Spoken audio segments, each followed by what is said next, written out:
교회 하나님의 임재가 있는 곳이라는 제목으로 오늘 말씀 나누도록 하겠습니다. 자, 지난주 말씀은 하나님의 일을 한다고 하면서 그죠? 예루살렘 성전에서 봉사하는 대제사장, 성전 맡은 자, 사두개인 이런 이들이 부활을 증거하고 예수 그리스도의 죄사함과 그로 인한 하나님의 새로운 창조에 대하여 증거하는 사도들을 오히려 붙잡고 위협하고 협박하고 급기야 예수의 이름을 증거하지 말라고 하는 부분에 대해서 우리가 살펴봤습니다. 자, 위협했다라는 거예요. 깡패처럼. 누가? 성전 봉사자들이. 네, 그래서 죄된 세상의 협작꾼이나 깡패들이나 할 위협과 협박을 예루살렘 성전의 실세들이 이렇게 하는 모습을 보면서 진정한 교회의 주인이 누구인지 모르고, 그죠? 진정한 교회의 주인이신 하나님을 인정하지 않을 때 겉모습의 교회는 또 세상의 객관적인 사람들도 교회에서 일하는 이들이지라고 인정하는 이들조차도 오히려 세상 사람과 여튼 세상 사람과 다를 바 없는 행위를 한다는 거 우리는 알게 되죠. 예전에 여기에 민 선생님이라고 무슨 뭐 이렇게 칼럼에 이렇게 글을 쓰시는 아주 좀 지식인이 저희 공방에 이렇게 오신 적이 있어요. 토기장이 요 사역과 또 교회임을 알고 되게 이렇게 관심을 가지고, 근데 그분이 교회 출신인 거예요. 근데 이분이 우리에게 뭘 얘기하냐면 이분이 그걸 본 거예요. 세상에 쿠데타가 이렇게 이루어지는구나. 그죠? 군부가 이렇게 쿠데타 할 때 뭐부터 해요? 방송사부터 점검하는 거거든요.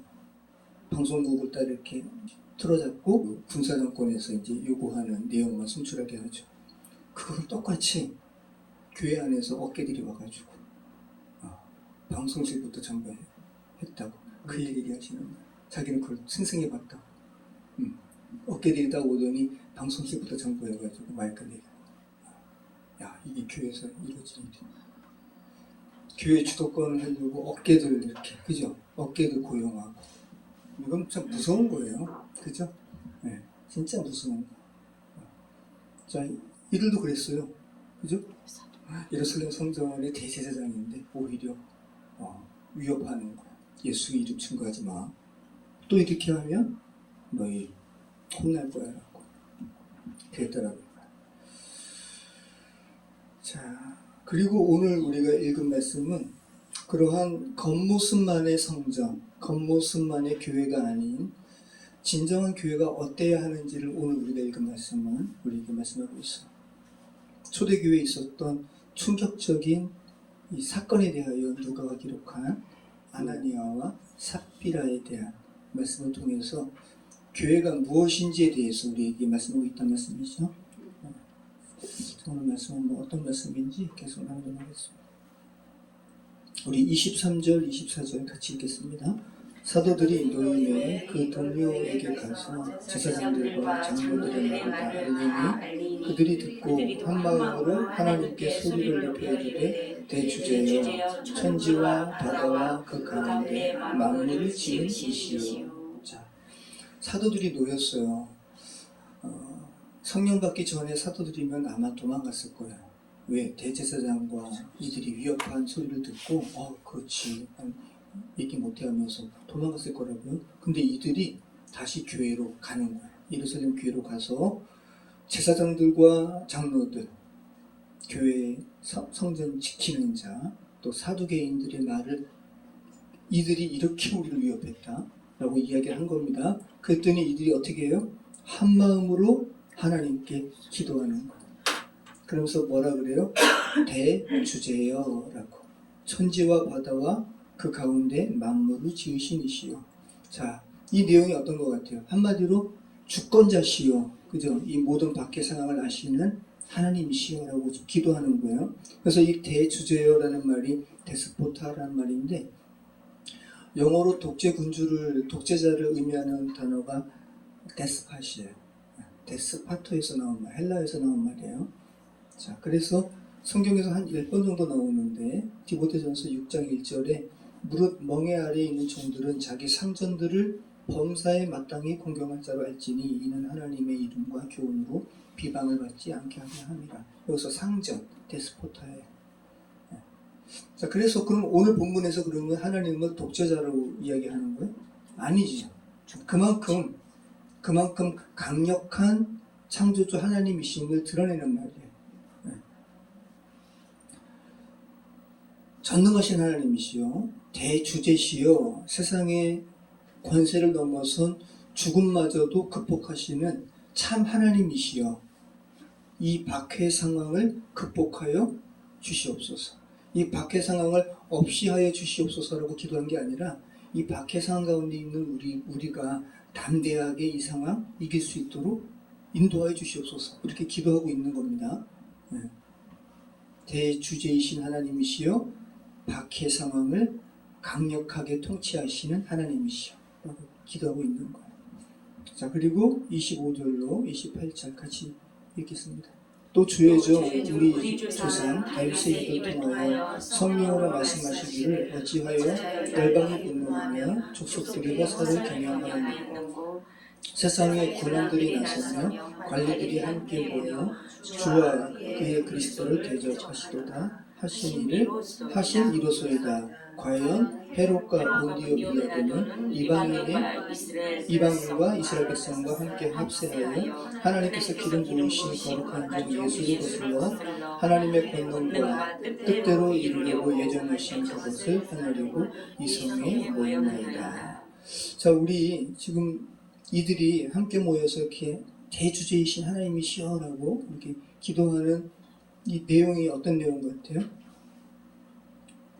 우리 조상 다윗의 입을 통하여 성령으로 말씀하시기를 열방이 분노하고 허사를 경영하였는고, 이거 여러분 많이 읽은 시편 1편 다음에 나오는 2편에 나오는 이 내용이죠. 이 내용이 예수 그리스도와 관련된 예언이었구나라는 것을 이제 성령의 감동으로 초대 교인들은 알게 된 겁니다. 시편 2편 1절로 4절이죠. 한번 읽어보시죠. 시편 2편 1절로 4절.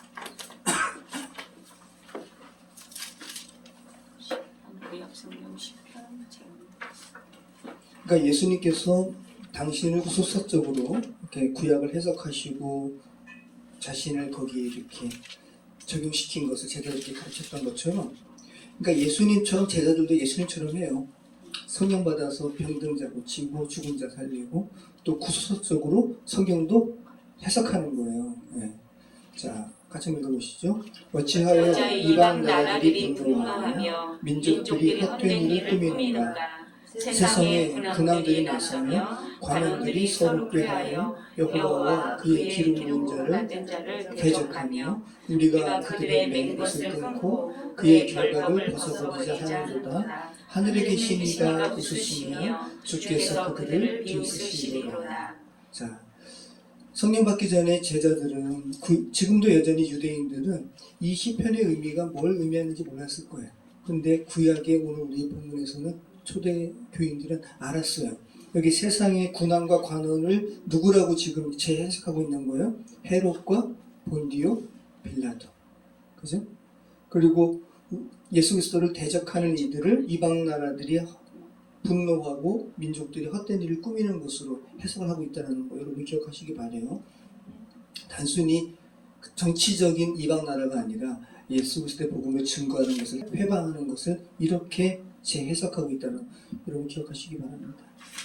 자, 우리 29절로 30절 말씀 같이 한번 읽어보겠습니다. 주여 이제도 그들의 위협함을 굽어보시옵고 또 종들로 하여금 담대히 하나님의 말씀을 전하게 하여 주시오며 주의 손을 내밀어 병을 낫게 하시옵고 표적과 기사가 거룩한 종 예수의 이름으로 이루어지게 하옵소서 하더라. 빌기를 다음에 모인 곳이 진동하더니 우리가 다 성령이 충만하여 담대히 하나님의 말씀을 전하니라. 네.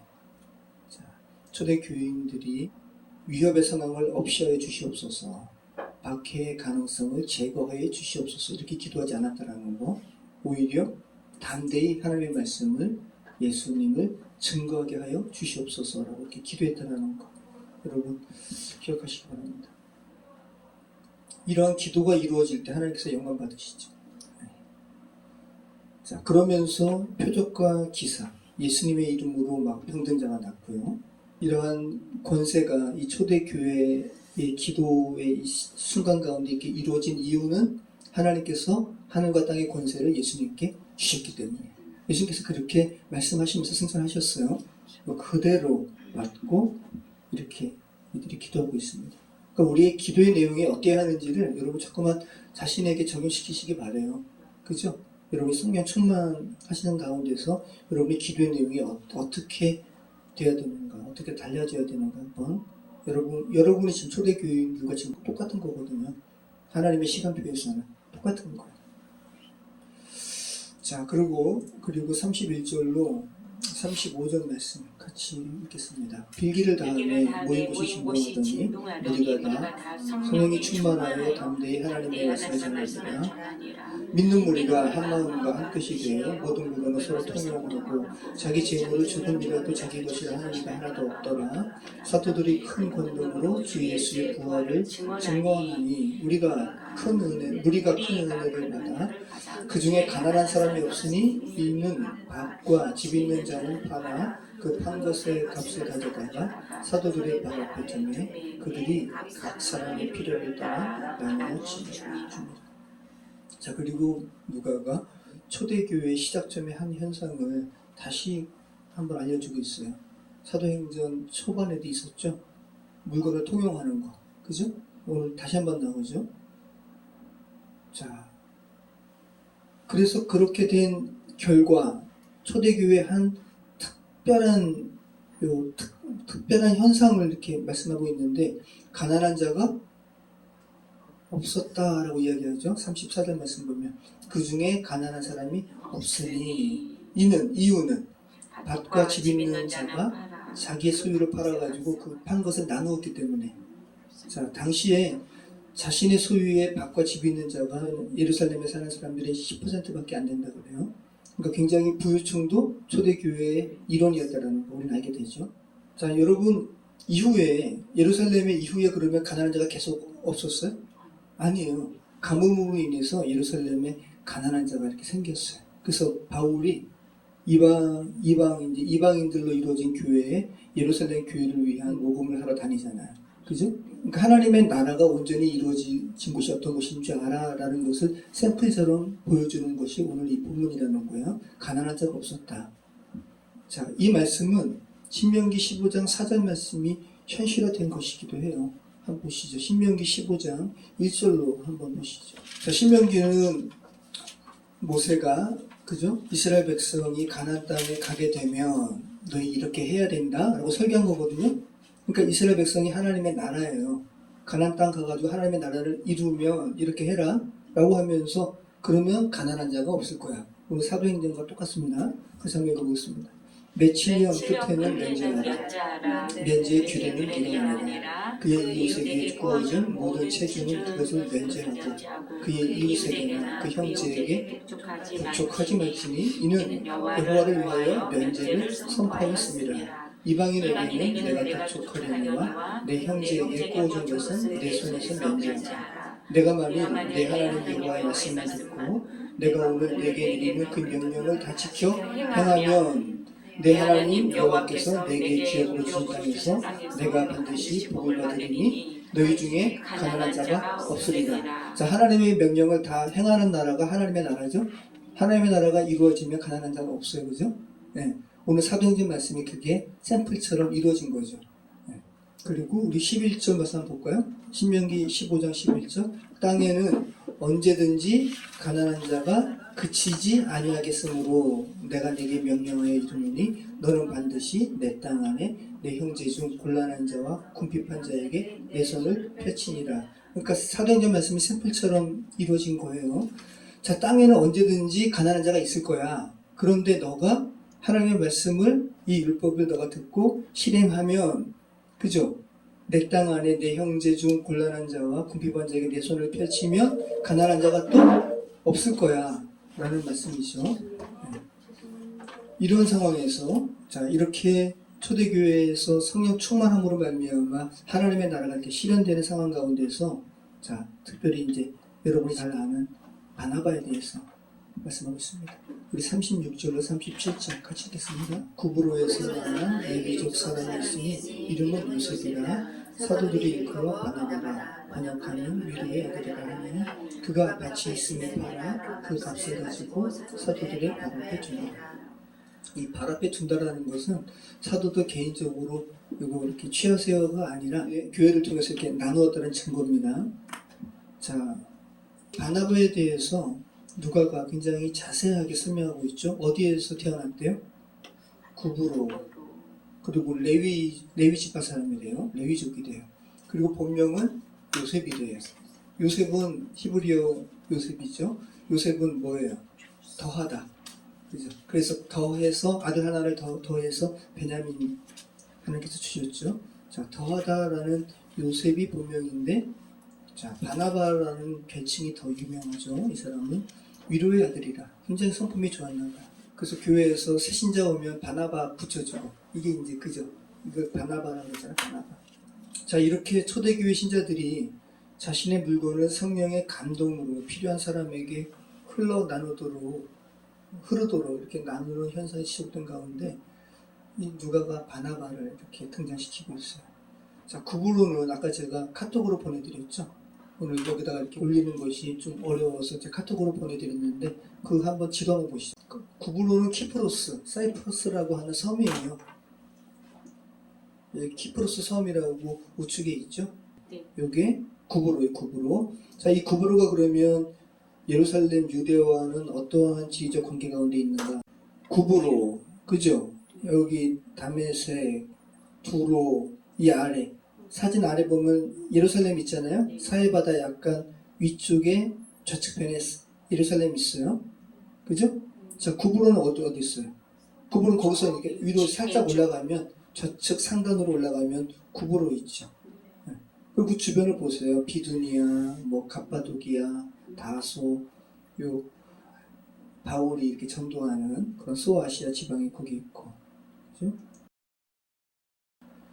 유럽과 아시아와 아프리카의 중간 지점에 있어서 섬이죠. 그래서 고대에는 항해술이 발달하지 못했기 때문에 여기에 이렇게 기착점이죠. 여기에 잠깐 몸을 넣었다가 또 다른 문명 지대로 가고, 그래서 문명이 굉장히 이렇게 활성화된 그런 지역인 것을 우리는 알게 되죠. 자, 근데 바나바는 레위 사람인데 어떻게 땅을 소유하게 되었을까? 자기 땅이 있으니까, 그죠? 교회에 이렇게 드린 거잖아요. 율법은 레위인이 땅을 취하는 것을 금하잖아요. 신명기 10장 9절 말씀 보면, 그러므로 레위인은 그의 형제 중에 분깃이 없어요, 그죠? 분깃이 없으며 기업이 없고, 내 하나님 여호와께서 그에게 말씀하신 같이 여호와가 그의 기업이시니라. 이렇게 말씀하고 있잖아요. 근데 여러분, 레위 사람들 모두가 제사장은 아니에요. 레위 지파 중에 아론의 아들들만 제사장이에요. 그죠? 그러니까 다른 레위 사람들은, 그죠? 이렇게 성전에서 짐을 지는 일도 했고, 그리고 지금 이때는 유대가 막 패망되고 중간기 거쳐가지고 지금 신약의 시대잖아요. 레위인들이 지금 많이 이렇게 흩어졌죠. 흩어졌고 다양한 직업을 가지게 되었어요. 그래서 지난주에 솔로몬 행각에서 설교하던 베드로를 잡으려고 누가 왔죠? 대제사장, 사두개인, 그리고 성전 지키는 자가 왔다 그랬잖아요. 성전 지키는 자는 레위인으로 구성된 200명의 성전 지키는 이 자들을 통솔하는 자가 성전 지키는 자의 대표예요. 그래서 당시 예루살렘 성전에서 대제사장 두 번째로 다음으로 가는 아주 실권자가 이 성전 지키는 자. 자, 이렇게 다양한, 그리고 또 구약 사본을 필사하는 이 직업을 또 누가 했는가? 레위인. 자, 아무튼 바나바가 이렇게 다양한 직업군 가운데 있는 레위인이라는 거예요. 자, 그런데 또 구브로, 그러니까 사이프러스, 키프로스 출신, 어떻게 해서 이렇게 재산이 있었는지 모르겠지만 팔레스타인에도 자기 땅이 있었던 거예요. 그 팔레스타인 이 땅을 팔아가지고 교회에 헌납을 한 겁니다. 자, 왜 이 이야기를 하고 있는가? 우리가 오늘 이제 본격적으로 살펴보는 아나니아와 삽비라의 이야기를 대조하기 위해서 이 바나바에 대한 이야기를 하는 겁니다. 자, 아나니아와 삽비라라 하는 사람이 자기 땅 판 값을 전부라고 온 교회 사람들이 다 알도록 이렇게 한 다음에 실제로는 이 땅 판 값을 이렇게 실제 손에 쥐니까 마음이 변한 거예요. 그러면 그냥 제가 이렇게 드린다고 했는데 막상 이렇게 되니까 좀 쉽지 않네요. 정직하게 말하면 되는데 그럼 하나님이 뭐 오늘 같은 이런 일이 안 생길 텐데 다라고 계속 하는 거예요. 그래서 거기에 대한 이 일이 그 기사가 오늘 우리가 읽은 기사인데 좀 섬뜩하죠. 어떻게 보면 이렇게 어떻게 섬뜩한 내용을 이렇게 성경이 기록하고 있는가. 자, 초대교회 발화의 시작점이잖아요. 굉장히 놀라운 성령의 충만함으로 인해서 병든 자가 낫게 되고, 그죠? 여러 이적과 기사, 또 사랑의 나눔으로 인해서, 통용함으로 인해서 가난한 자가 없었다라는 현상이 아주 샘플, 아주 특별하게 기록된 만큼 이러한 초대교회의 이런 굉장한 시작점에 왜 이 기사가 이렇게 언급이 되었을까? 굉장히 바나바가 자신의 땅을 하나님께 바침으로 인해서 가난한 자가 예루살렘 교회에 없었다라는 이러한 현상이 또 하나의 이름을 담당한 것이 초대교회 가운데 굉장히 큰 칭송과 그죠? 굉장히 명예로운 이런 바나바가 이런 일을 했대. 그죠? 굉장히 이러한 대화들이 많이 있었을 거예요. 근데 당시의 교회는 지금도 마찬가지인데 성숙한 자도 있죠. 바나바처럼. 그런데 이제 갓 교회가 무엇인지 알아가는 또 좀 초신자도 있죠. 당연히 당시의 교회도 마찬가지예요. 그리고 그렇게 미성숙한 이들도 있는 거예요. 근데 그 중에서 아나니아와 삽비라도 있는 거예요. 그런데 분명한 것은 아나니아와 삽비라가 성령의 존재를 몰랐는가? 아니에요. 알고 있었어요. 여러분, 갓 교회에 왔는데 어떤 사람이 성령의 충만함으로 말미암아 성숙함으로 말미암아 건물을 팔고 땅 팔아가지고 헌납을 했다고 해가지고 갓 교회에 들어온 사람이 그거 다 따라할 수 있어요? 따라 못해요. 그러니까 아나니아와 삽비라는 교회 나름대로 교회가 무엇인지를 아는 사람이에요. 그리고 성령도 알았어요. 왜냐하면 당시 초대교회에는 디아스코스, 봉사, 그리고 교제, 코이노니아, 그리고 디다케, 가르침. 사도들은 가르침이 굉장히 중요하게 여겼거든요. 그러니까 당시에 성령의 충만함으로 말미암아 여러 가지 이적과 이런 일들이 있잖아요. 그럼 초대 교인들에게 사도들은 뭘 했겠어요? 이 일이 왜 가능한 줄 알아? 우리가 어떻게 해서 이렇게 오순절 성령 강림과 관련된 그죠? 그래서 성령 충만함으로 요의 기사를 이렇게 언급을 하고 베드로가 이거 다 디다케로 다 가르쳤단 말이죠. 그러니까 지금은 아나니아와 삽비라는 성령에 대해서 가르침을 받은 사람이에요. 자, 그래서 오늘 아나니아와 삽비라가 오늘 본문 보면 베드로가 너가 성령을 모른다. 너가 성령 하나님을 모른다라고 말하지 않고 너가 성령을 속였다라고 이야기하는 거야. 그 부분을 여러분이 그 부분을 인식을 하고 오늘 본문의 기사를 읽으셔야 되는 거예요. 왜 어떻게 땅 판 돈 감췄다고 이렇게 죽이시는 하나님? 이런 게 아니라는 거죠.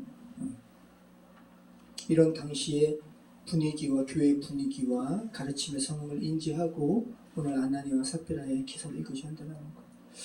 자, 이런 선 이해를 좀 여러분이 가지고 계시면서 우리 1절로 우리 다시 한번 6절까지 같이 읽어보겠습니다.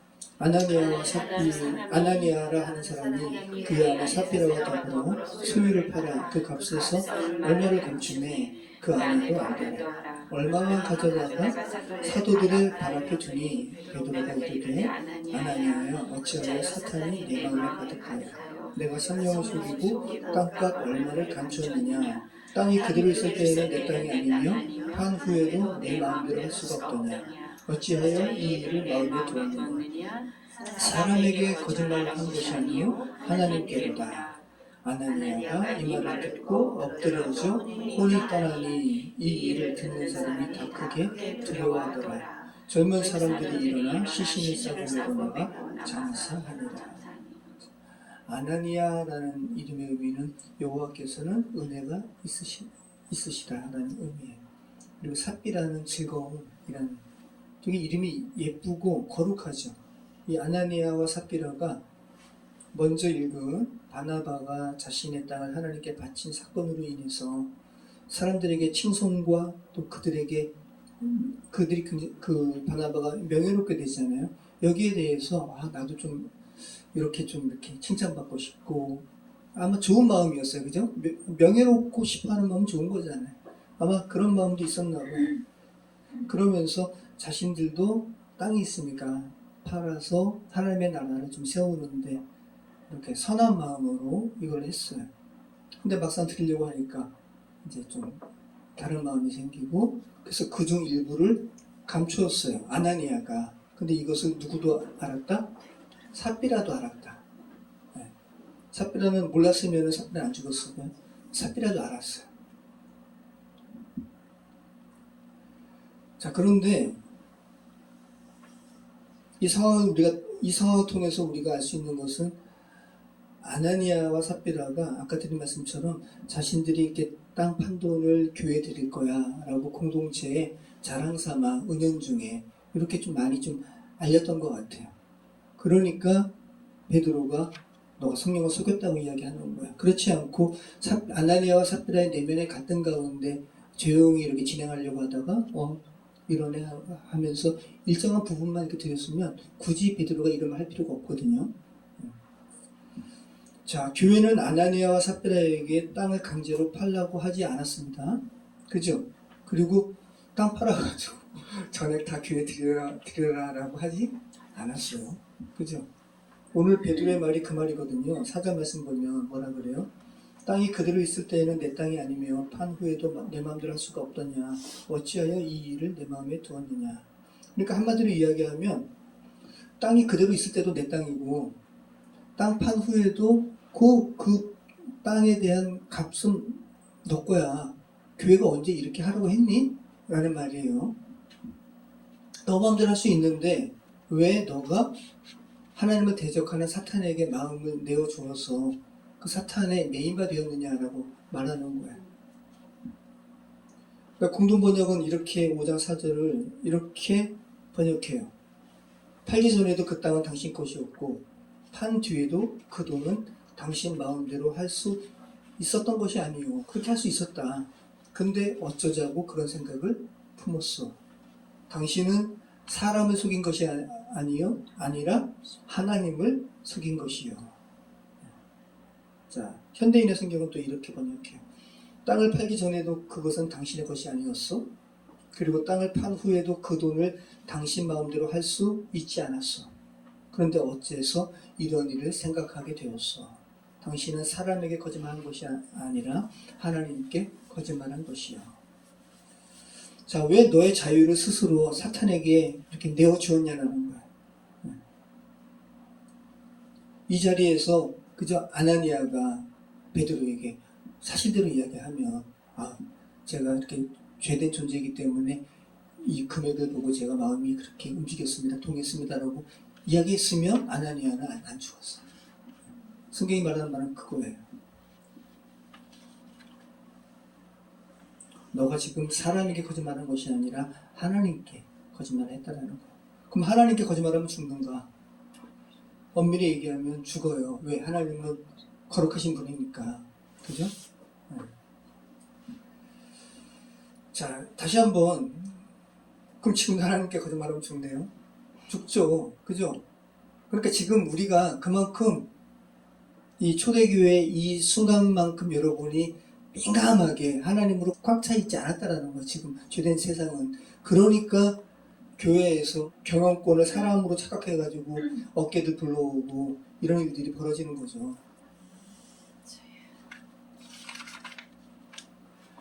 자, 오늘 이 아나니아와 삽비라의 이 기사가 하나님의 생명이 예루살렘으로부터 전 세계에 퍼져가는 시작점에 있다는 거 여러분 기억하시기 바라요. 성경은 죄를 누룩으로 표현합니다. 누룩은 퍼집니다. 순전한 교회의 생명만 가득해야 하는 초대교회 시작의 발화점에 지금 있다는 거. 그래서 이 일을 누가가 구태여 기록한 거예요. 이 일로 말미암아 사람들이 그저 11절 말씀 보면 11절도 있지만 자, 그 삽비라 죽고도 또 사람들이 두려워하지만 아나니아가 죽고 또 두려워하죠. 자, 5절 말씀 같이 한번 읽어보겠습니다. 아나니아가 이 말을 듣고 엎드러져 혼이 떠나니 이 일을 듣는 사람이 다 크게 두려워하더라. 네. 마땅히 두려워해야 되는 거예요. 마땅한 두려움이에요. 거룩하신 하나님께 대한 죄된 인간은 마땅한 두려움이 있어야 돼요.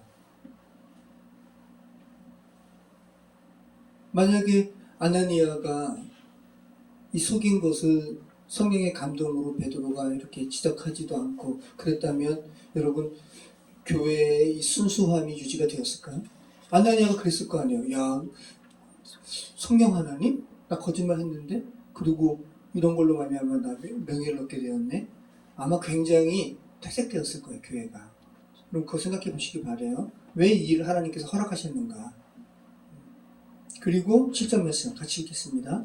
11절까지.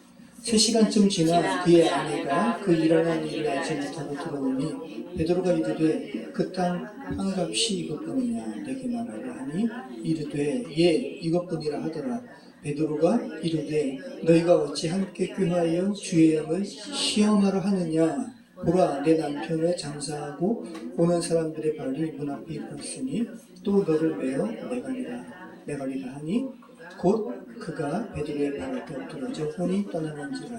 젊은 사람들이 들어와 죽은 것을 보고 메어다가 그의 남편 곁에 장사하니 온 교회와 이 일을 듣는 사람들이 다 크게 두려워하니라. 네. 자, 이어서 삽비라가 들어옵니다. 얼마큼 시간이 지난 거예요? 3시간. 자, 그런데 여러분 어찌된 영문인지 부부잖아요. 부부인데 남편이 죽어서 장사되고 있는 것을 삽비라가 몰라요. 그러니까 하나님의 특별하신 이 상황 가운데 있는 거예요. 네. 자, 이 사실을 통해서 우리가 알 수 있는 건 뭐예요? 지금 이 본문을 통해서 아나니아가 만약에 삽비라가 남편 아나니아가 이러이러해서 죽었다는 사실을 알게 되면 사도 베드로 앞에서 똑같은 거짓말 할 수가 없었겠죠. 그죠? 자, 그럼 하나님께서 원하시는 건 뭐예요? 자, 이것을 남편 아나니아가 성령을 속인 죄로 이렇게 죽게 된 이 엄청난 사건을 삽비라가 모르도록 하면서 계속 이 사건을 진행시키신 하나님의 의도는 뭘까요? 그쵸. 사람이 하나님에 대한 어떠한 죽을까봐 겁나 뭐 이런 두려움으로 하나님께 이렇게 예배하는 것이 아니라 자원하는 마음으로 기꺼운 마음으로 이거를 주께서 원하시는 거죠. 오늘 본문을 통해서 우리는 그거를 우리가 살펴볼 수 있어야 되는 거예요. 마땅히 하나님 앞에 그 심령이 마땅히 주의 경외하심을 알고 주님의 왕되심을 인정하기를 주님께서 원하시는 거죠. 자, 남편의 사망 소식을 모르고 들어온 아내 삽비라에게 베드로가 묻습니다. 삽비라야, 너가 말한 그 땅 판값이 이것뿐이냐? 여러분, 베드로 입장에서 한번 생각해 보시기 바라요. 베드로가 성령의 충만함으로 말미암아 이런 일을 이렇게 통로가 되어서 하는데, 아나니아가 죽는 거야. 얼마나 베드로도 충격이었겠어요. 그러면서 베드로는 그 3시간 동안 뭐 했겠어요? 기도했겠죠. 하나님 제발 삽비라는 이러한 죄를 범하지 않게 해주시옵소서. 베드로 굉장히 기도했을 거예요. 그러면서 이제 성령의 감동으로 또 이제 삽비라가 오니까 묻는 거죠. 삽비라야, 너가 말한 땅 판값이 이것뿐이야. 자, 베드로는 삽비라에게 이 질문하면서 속에서는 제발 삽비라야 성령을 속이지 말아라. 굉장히 부탁하는 마음으로 이 질문을 했을 거예요. 그런데 삽비라도 아나니아처럼 내 땅 판값이 이것뿐입니다 라고 이야기하는 거예요. 그리고 그 결과는 어떻게 돼요? 아나니아와 똑같아요. 차이가 있죠.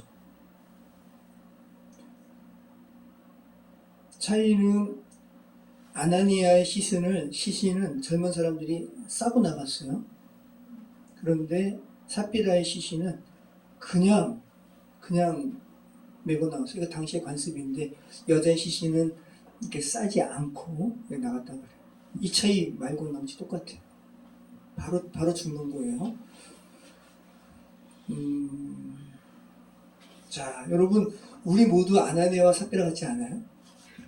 여러분도 아마 그죠? 아파트 팔아가지고 드릴게요 이렇게 했다가 막상 팔면 이거 어떻게 드려?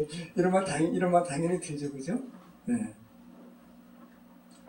그리고 또 타임 못지않게 아나니아 삽비라처럼 나 교회에서 이만큼 봉사했어요. 이런 거 칭찬 받고 싶고 이거 똑같은 거예요. 이게 나쁜 게 아니에요, 그죠? 이거 당연한 거니까 인간의 연약함이니까.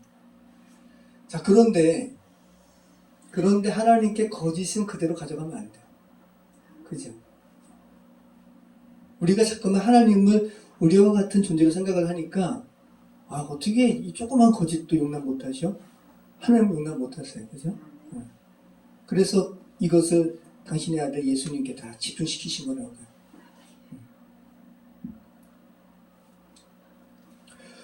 하나님께 거짓을 그대로 가져가서는 안 돼요. 핵심은 여기 있는 거예요. 하나님께 거짓을 그대로 가져간다는 소리는 하나님께서 계시지 않는다라는 것을 그냥 자기가 그냥 이 사실을 그냥 공표하는 거예요. 하나님이 정말 계시는 거 알면 이 일 못하죠. 하나님이 정말 안 계시겠지라는 생각이 있으니까 이 일을 하는 거거든요. 자, 그래서 오늘 본문, 사도행전 본문은 정확하게 여호수아 7장에 아간의 죄를 들추시고 결국은 아간을 죽게 한 것과 똑같아요. 여러분, 이스라엘의 군대는 교회예요. 오늘 사도행전의 초대교회도 교회고 똑같은 겁니다. 자, 하나님의 거룩한 공동체는 하나님의 군대예요. 자, 하나님의 군대에는 죄가 유입되면 안 돼요. 그래서 헤렘 전쟁을 주님께서 허락하시는 거예요. 헤렘 전쟁은 주님께서 부정하게 여기신 것을 다 진멸시키는 전쟁이에요. 이게 헤렘 전쟁이에요. 자, 그런데 여리고성, 여러분 잘 알죠? 여리고성 그저 7바퀴를 이렇게 돌고 와 하니까 그 견고했던 여리고성이 무너졌잖아요. 엄청난 승리를 거뒀어요. 근데 그 다음에 전투는 뭐죠? 아이성 전투. 근데 아이성 전투에서는 이스라엘이 패했어요. 그래서 모세가 하나님께 여쭙죠. 왜 이스라엘이 패한 겁니까? 너희 중에 마땅히 진멸되어야 할 것을 하나님께 바치지 않은 자가 있다. 그러니까 마땅히 진멸시키는 것 자체가 하나님께 바치는 건데 진멸시키지 않고 그를 취한 자가 있다는 거예요. 그래서 이 죄를 하나님께서 기억고 들추시죠. 그죠? 누구였어요? 아간이에요. 근데 아간을 단번에 하나님께서 그죠? 유다 지파 그죠? 뭐죠? 유다 지파 세라 족속 삽디의 손자 갈미의 아들 아간이다 라고 말씀하지 않고 이것을 제비뽑기로 해가지고 이렇게 들추시는 거예요. 그럼 여러분이 아간 입장이라 생각해 보시기 바래요. 아간이 자기가 하나님께서 진멸할 것을 명령하신 것을 탐심이 나가지고 그거 취했단 말이죠. 그런데 이스라엘 군대가 졌어요. 그리고 지금 이렇게 분위기를 보니까 막 이제 회중이 모이고 지파가 제비뽑기하고 그죠? 점점 자기한테 이렇게 오는 거 아니에요. 그러면 어떻게 해야 돼요?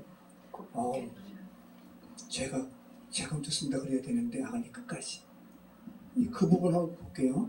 그러니까 이 아나니아와 삽비라 사건과 여러분이 같이 이렇게 생각을 하시면서 보시면 좋아요. 여호수아 7장 1절로 26절에 갈미의 아들 아간이다 라고 말씀하지 않고 이것을 제비뽑기로 해가지고 이렇게 들추시는 거예요. 그럼 여러분이 아간 입장이라 생각해 보시기 바래요. 아간이 자기가 하나님께서 진멸할 것을 명령하신 것을 탐심이 나가지고 그거 취했단 말이죠. 그런데 이스라엘 군대가 졌어요. 그리고 지금 이렇게 분위기를 보니까 막 이제 회중이 모이고 지파가 제비뽑기하고 그죠? 점점 자기한테 이렇게 오는 거 아니에요. 그러면 어떻게 해야 돼요? 제가 자금도 쓴다 그래야 되는데 아가니 끝까지 그 부분 한번 볼게요. 그러니까 이 아나니아와 삽비라 사건과 여러분이 같이 이렇게 생각을 하시면서 보시면 좋아요. 여호수아 7장 1절로 26절. 한번 읽어보시죠. 차분하게.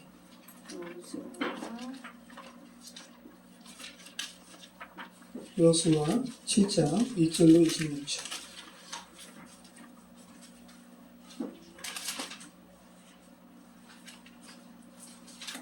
자, 한번 읽어보겠습니다. 이스라엘 자손들이 온전히 바친 물건으로 말미암아 범죄하였으니 이는 유다 지파 세라의 증손 삽디의 손자 갈미의 아들 아간이 온전히 바친 물건을 가졌습니다. 여호와께서 이스라엘 자손들에게 진노하십니다. 여기서 이렇게 온전히 바친 물건이라고 이렇게 번역이 된 게 뭐냐면 헤렘이에요.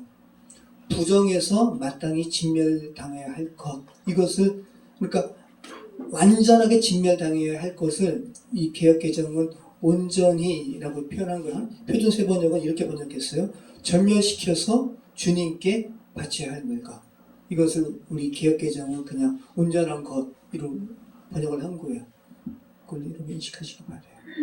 자, 그 다음에 2절 말씀. 여호수아가 여리고에서 사람을 베델 동쪽 베다인 곁에 있는 아이로 보내며 그들에게 말하여 이르되 올라가서 그 땅을 정탐하라 하니 그 사람들이 올라가서 아이를 정탐하고 여호수아에게로 돌아와 그에게 이르되 백성을 다 올라가게 하지 말고 2-3천 명만 올라가서 아이를 치게 하소서. 그들은 소수이니 모든 백성을 그리로 보내어 수고롭게 하지 마소서 하므로 백성 중 3,000명쯤 그리로 올라갔다가 아이 사람 앞에서 도망하니 아이 사람이 그들을 36명쯤 쳐 죽이고 성문 앞에서부터 스바람까지 쫓아가 내려가는 비탈에 쳤으므로 백성의 마음이 녹아 물같이 된지라.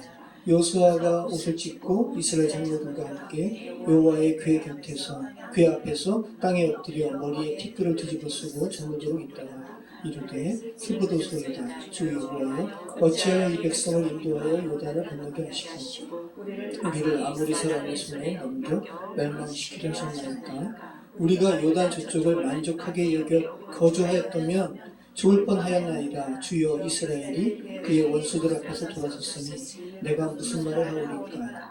가나안 사람과 이 땅의 모든 사람들이 듣고 우리를 둘러싸고 우리 이름을 세상에서 끊으리니 주의 크신 이름을 위하여 어떻게 하시려 하나이까 하니. 자, 10절 말씀. 여호와께서 여호수아에게 이르시되 일어나라. 어찌하여 이렇게 엎드렸느냐.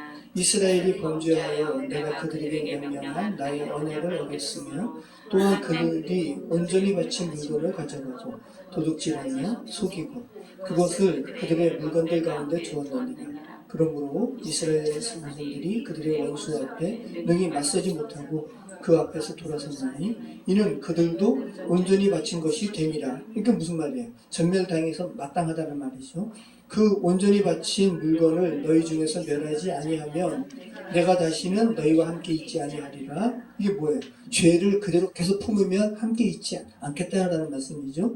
너는 일어나서 백성을 거룩하게 하여 이르기를 너희는 내 일을 위하여 스스로 거룩하게 하라.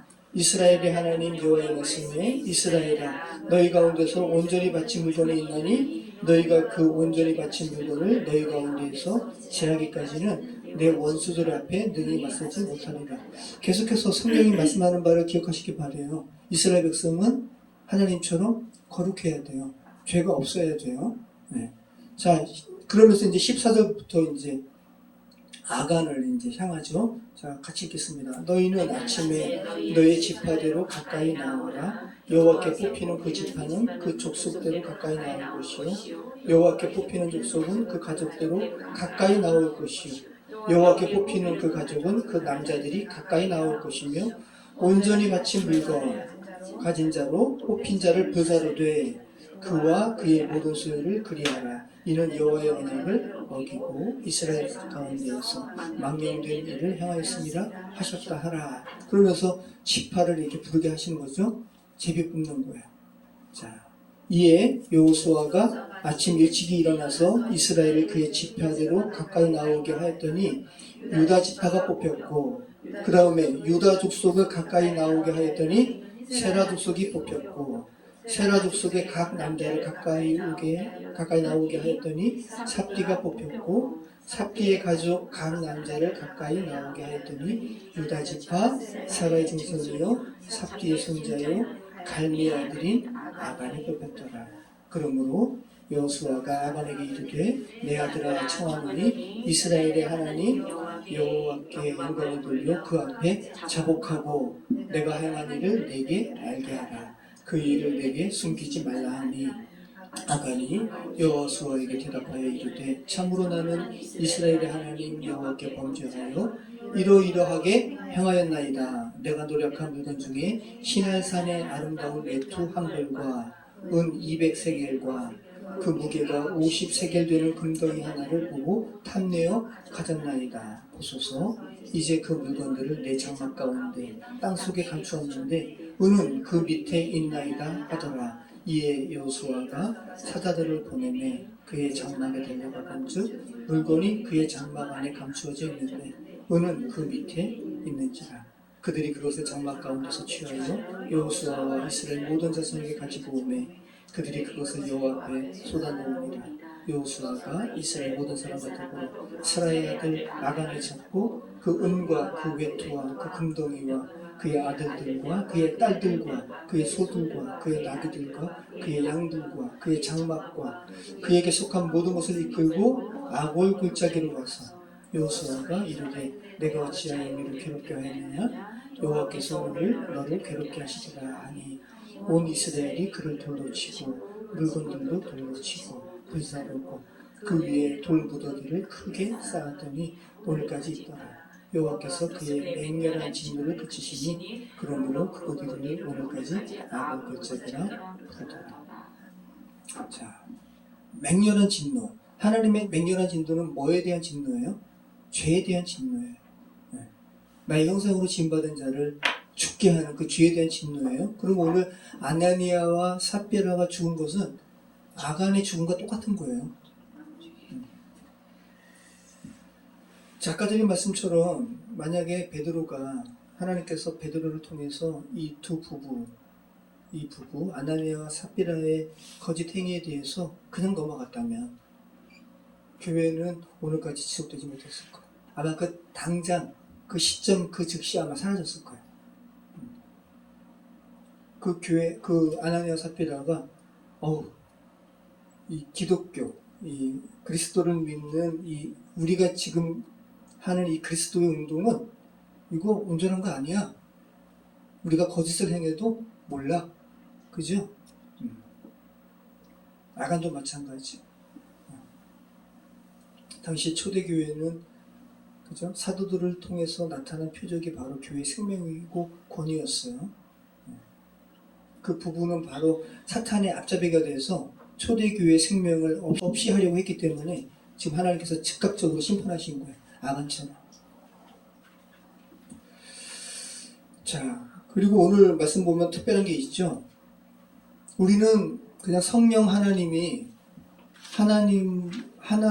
어떠한 하나님과 동격이라는 생각을 우리는 못하죠.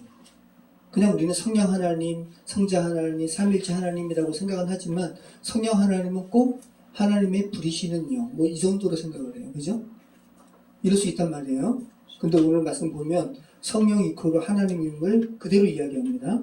자, 오늘 말씀 보시죠. 3절로 4절 말씀 보세요. 베드로가 이르되 아나니아야 어찌하여 사탄이 내 마음에 가득하여 내가 성령을 속이고 성령을 속였다고 이야기하죠. 그죠? 그러면서 뭐라 그래요?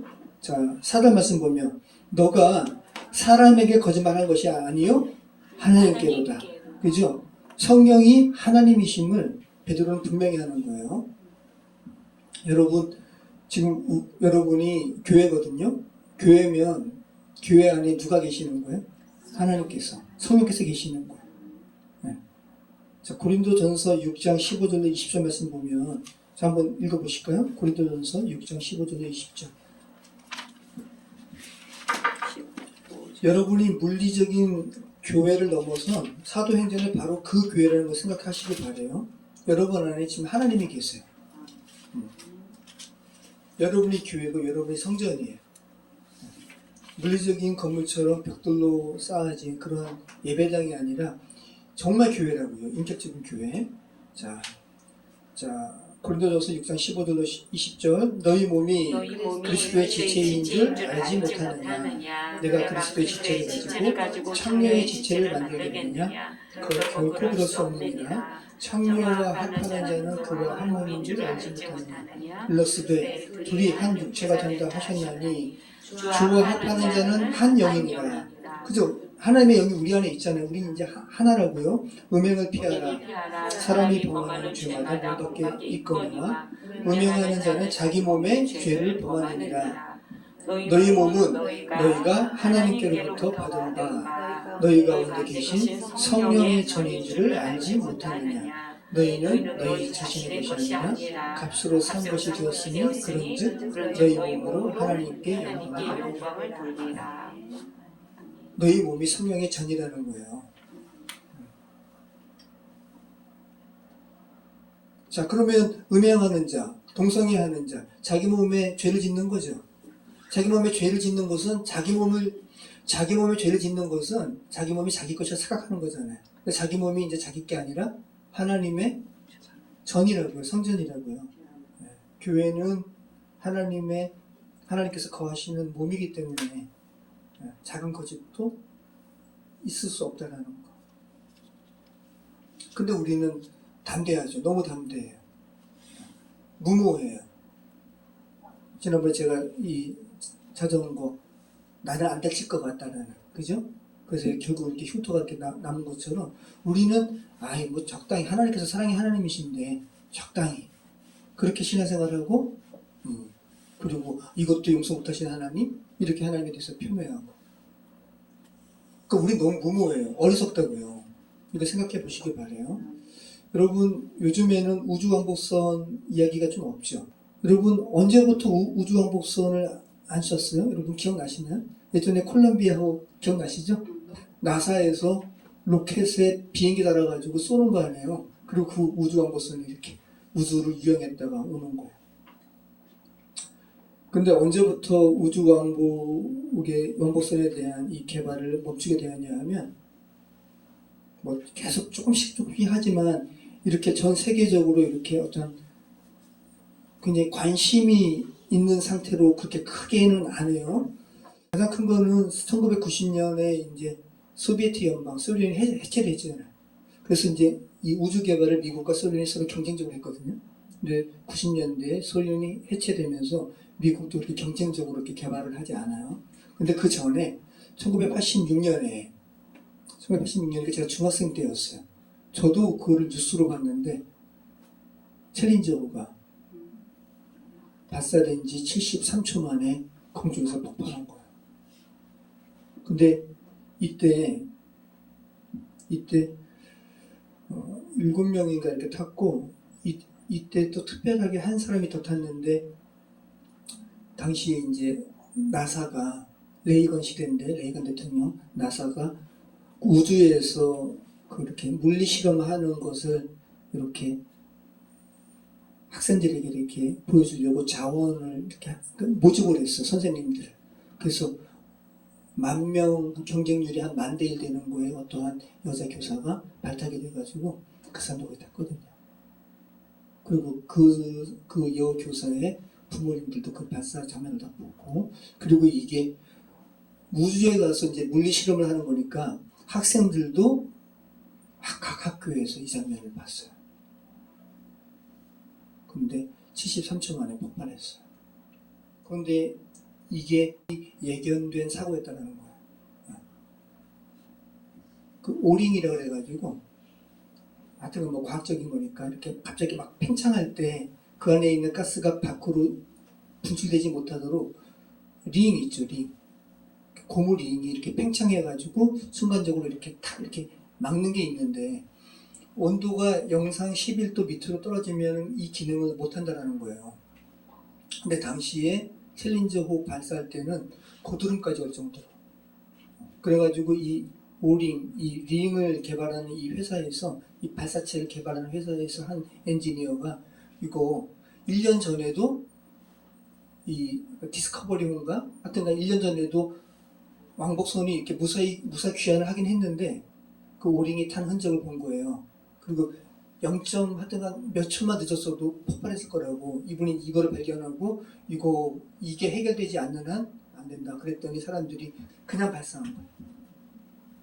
그냥 발사해가지고 누군 다 돌아가셨죠. 그러니까 지금 제가 드린 말씀이 뭐냐면 죄를 가지고 그대로 가면 멸망이라고 성경은 계속 이야기한다고요. 그죠?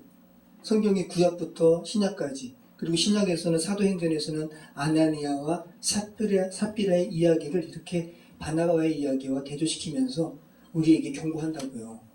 구약은 아간의 이야기를 통해서 경고한다고요. 세상에 이미 하나님의 경고가 이미 알려졌다고요. 근데 사람들은 무모하다고요. 나는 안 죽겠지. 죄로 보면도 괜찮겠지. 근데 이것은 용기가 아니라 객기예요. 그리고 무지한 거예요. 성경은 죄를 그대로 가지고 육신의 마지막 순간을 넘으면 멸망이라는 것을 누차 말해요. 그러니까 육신의 생명이 있는 때가 기회라고요. 이것을 그리스도인은 전하는 것이고.